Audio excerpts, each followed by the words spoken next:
no sentido, vamos entrar com uma ação para não pagar a contribuição. Tá? Tem que ter cuidado, porque o STJ já tem um posicionamento firmado no sentido da inexistência de direito adquirido a regime de contribuição na previdência privada. Certo? Isso é uma posição formada do STJ. Então, se eu for bater contra isso, eu não vou ter sucesso na minha demanda. Então, a discussão judicial tem que ser outra. Tem que ser, a meu ver, pelo menos, tem que ser no sentido seguinte: olha, equacionar pode porque é uma medida de proteção ao participante, mas tem que equacionar aquilo que é real, aquilo que é verdadeiro, e tem que responsabilizar quem deu origem a certas irregularidades aqui dentro.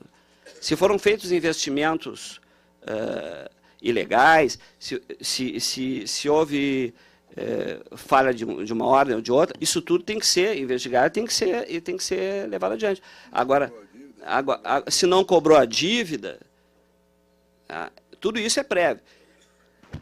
O que faz a federação que eu represento e as associações? Nós estamos tomando uma série de medidas que são essas ações de cobrança. Este processo de equacionamento ele tem um rito que vai ser seguido administrativamente ainda.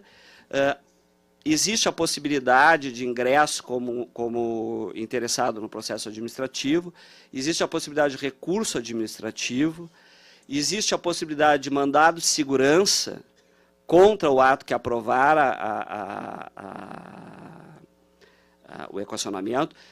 No momento que há criação de contribuições extraordinárias, isso vai implicar em revisão do regulamento e, portanto, tem que ter a chancela da Previc. O ato de aprovação da Previc é impugnável via mandado de segurança e de recurso também é na Câmara. Lamentavelmente, a Previc hoje se furta do seu papel de proteção dos participantes.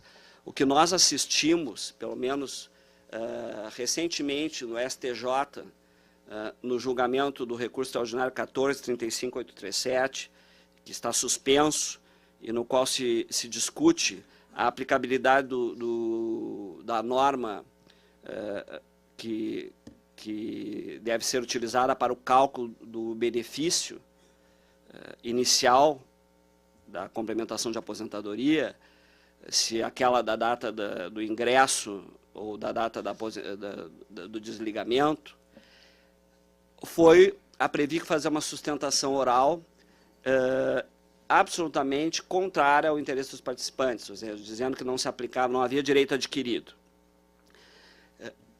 Eu compilei alguns casos aqui de recursos administrativos do Conselho da Câmara de Recursos de Previdência Complementar, que são desanimantes, dois deles, casos em que havia equacionamento de fundos e que havia se estabelecido contribuições distintas, contribuições maiores para o patrocinador e menores para os participantes, e a Previc condenou os conselheiros em multa por entender que esse procedimento era ilegal porque quebrava a paridade, embora fossem contribuições extraordinárias. E aí tem toda uma discussão doutrinária acerca da diferença entre contribuições normais, que é o que fala a lei, e contribuições extraordinárias, e isso poderia, então, dar uma grande discussão até de viés constitucional. Mas o que eu quero dizer é que esses conselheiros foram condenados por terem optado por um equacionamento menos gravoso para os participantes. E, num caso da Postales, que um conselheiro havia sido condenado por investimentos duvidosos, quando chegou na Câmara de Recursos, ele foi absolvido e a condenação foi convertida em mera advertência.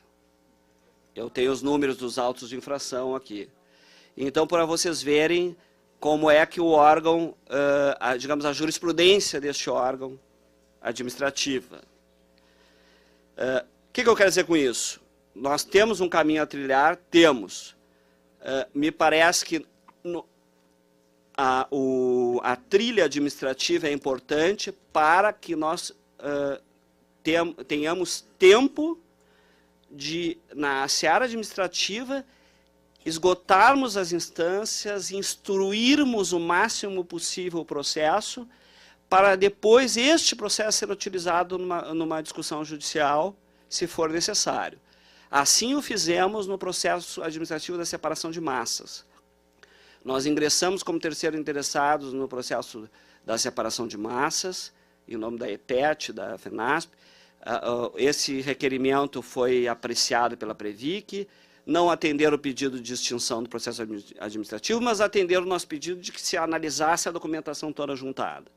Fizemos recurso administrativo foi acolhido só para isso, para que se examinasse a documentação. É aquela história da fábula de La Fontaine, né, em Riacho de Lobo, o cordeiro não vai beber. Quer dizer, nós não temos a esperança de que a Previc, essa altura do campeonato, vá atender os interesses dos participantes, porque existem interesses muito maiores que estão por trás dessa situação toda. Mas é importante nós fazermos esse périplo administrativo e, em cima disso, estarmos municiados para as ações judiciais cabíveis, que são ações, digo eu, que têm que ser fundamentadas na violação constitucional e na violação dessas normas todas que eu digo que são o sistema da Previdência Complementar Privada. Eu espero que eu tenha contribuído de alguma forma para esclarecer o panorama para vocês. A intenção aqui era passar um quadro, eu sei que o quadro não é alvissareiro, né, mas existem medidas, quer dizer, existem as ações que a federação está tomando. Eu acho importante também deixar claro que esta articulação de advogados que está sendo feita é extremamente importante, por isso aqui eu parabenizo a iniciativa do Paulo Brandão. Talvez seja a primeira vez que a gente esteja tão articulado, né, e seguindo a mesma linha de conduta. Eu acho que isso faz a diferença, porque é sempre ruim quando vários advogados entram com ações com fundamentos totalmente distintos e colocando em risco essa defesa. Acredito que nós temos, mas eu acredito que essa ação da FUP, que eu não conheço a fundo a ação, eu examinei os pedidos, ela não vai ser uma ação que possa prejudicar o andamento das medidas que a federação vai tomar. São abordagens distintas, não é? São abordagens distintas. Pelo que vi, parte das matérias ali já estão sendo abordadas em ações nossas que são mais antigas, como, por exemplo, o mandado de segurança da separação de massas, que é muito antigo da FENASP, né? Só não haverá uma litispendência pela questão da diferença de rito, porque se fossem ações ordinárias, a nossa ação seria mais antiga e preventa, né? Teria que extinguir essa ação da FUP. Não pode, porque são ações com rito diferente. A nossa ação é um mandado de segurança, que é uma ação mandamental, e a ação que ela entrou é uma ação condenatória. Então não tem como pensar, não tem como reunir.